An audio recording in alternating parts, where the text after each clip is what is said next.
প্রধানমন্ত্রী তারেক রহমানের চীন সফরের বিস্তারিত জানাতে বেজিং থেকে যুক্ত হচ্ছেন সহকর্মী আহমেদ সালেহিন। সরাসরি যাচ্ছি তার কাছে। সালেহিন,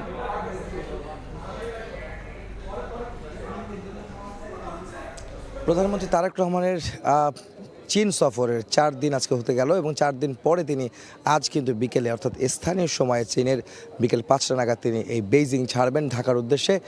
তিনি কিন্তু মালয়েশিয়া হয়ে এই চীনে এসেছিলেন। গত 21 তারিখ থেকে তিনি ঢাকার বাইরে রয়েছেন এবং এই সফরে রয়েছেন, বিদেশ সফরে রয়েছেন। তার প্রথম সফর মালয়েশিয়া হয়ে চীনে আসা হলো এবং চীনে বেশ কিছু কর্মসূচি, বেশ কিছু আলোচনা, বেশ কিছু বৈঠক, সমঝোতা স্মারকসই তিনি কিন্তু করেছেন, তার সরকার কিন্তু করেছে।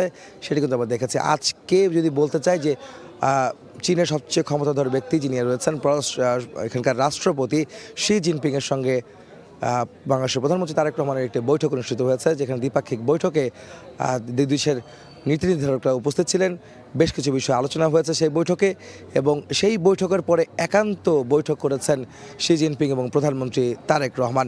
দুইজন মিলে কিন্তু একান্ত এই বৈঠকটি অনুষ্ঠিত হয়েছে, সেটি কিন্তু আমরা জানিয়েছেন প্রধানমন্ত্রী পররাষ্ট্র বিষয়ক উপদেষ্টা হুমায়ুন কবির এবং তিনি কিছুক্ষণ আগে আমাদেরকে জানিয়ে গেছেন, সংবাদ সম্মেলন করেছেন। যে সংবাদ সম্মেলনে তিনি বলেছেন যে প্রধানমন্ত্রী তারেক রহমান এই সফর শুধু কোনো বাণিজ্যের মধ্যে সীমাবদ্ধ থাকবে না, দুই দেশের দ্বিপাক্ষিক সম্পর্ক বন্ধুত্ব দীর্ঘমেয়াদী বন্ধুত্ব রূপ নেবে, সেটা কিন্তু তিনি বলেছেন।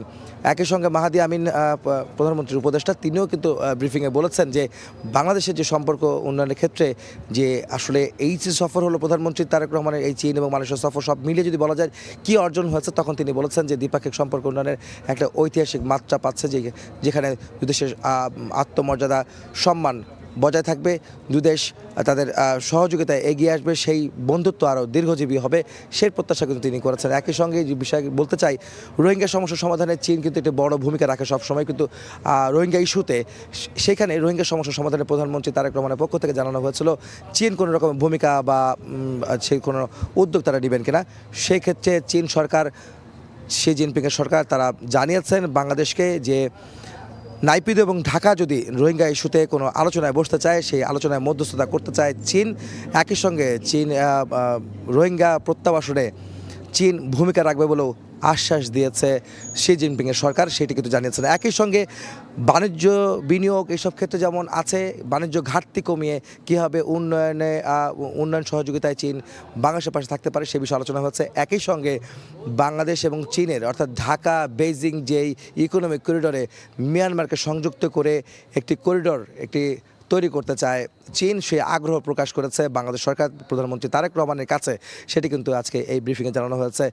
নানা বিষয়ে এখানে বেশ আলোচনা হয়েছে, যেমন তেমনি এই বৈঠক যে ফলপ্রসূ হচ্ছে তা আজকে বিকেল 5টায় চীনের বিশেষ রাষ্ট্রীয় বিমানে তিনি ঢাকায় যখন ফিরবেন তার মধ্য দিয়ে, অর্থাৎ বিশেষ সম্মানিত করা হচ্ছে বাংলাদেশের প্রধানমন্ত্রী তারেক রহমানকে। তাকে বিশেষ ফ্লাইটে চীন থেকে, চীনের সরকারের পক্ষ থেকে বিশেষ ফ্লাইটে ঢাকায় তিনি যাবেন প্রধানমন্ত্রী তারেক রহমান, সেটি কিন্তু আমরা জানতে পেরেছি, যার মাধ্যমে আসলে বলাই যায় এই চীন সফর বাংলাদেশের জন্য কতটা ফলপ্রসূ হয়েছে, কতটা আরও সামনে এগোবে, এবং সেই বিষয়ে কিন্তু আসলে বোঝা যাচ্ছে। তো এই ছিল আমার কাছে প্রধানমন্ত্রী তারেক রহমান আজকে 4 দিন পর, অর্থাৎ চীনের 4 দিন যে সফর শেষ করে তিনি ঢাকায় চলে যাচ্ছেন, তার সব শেষ খবর। চীন থেকে যুক্ত হয়েছিলেন আহমেদ সালেহিন।